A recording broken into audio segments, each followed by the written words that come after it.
जालन्यामध्ये अभिनेते सयाजी शिंदे यांनी मनोज जरांगे पाटील यांची भेट घेतली। अंतरवालीमध्ये उपोषण स्थळी जाऊन त्यांनी ही भेट घेतली। यावेळेस दोघांमध्ये चर्चा देखील झाली आणि त्यानंतर त्यांनी गावकऱ्यांशी देखील संवाद साधला।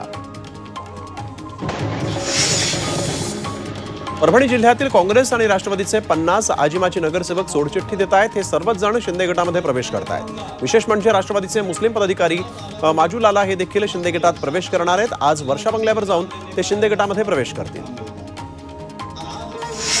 शरद पवारांनी साई संस्थानचे माजी विश्वस्त महेंद्र शेळके यांच्या घरी जाऊन त्यांची भेट घेतली। शेळके परिवाराकडून शरद पवार यांचा यावेळेस सत्कार करण्यात आला। राष्ट्रवादी काँग्रेसच्या अधिवेशनासाठी राष्ट्रवादीचे नेते आणि शरद पवार हे शिर्डीमध्ये आलेले आहेत। वंचित बहुजन आघाडीने अकोल्यामध्ये प्रकाश आंबेडकर खासदार होणार अशा आशयाचे बॅनर्स लावलेले आहेत। नया साल नया खासदार अशा आशयाचे हे बॅनर्स लावण्यात आले। त्या बॅनर्सवर प्रकाश आंबेडकर यांचा फोटो आहे।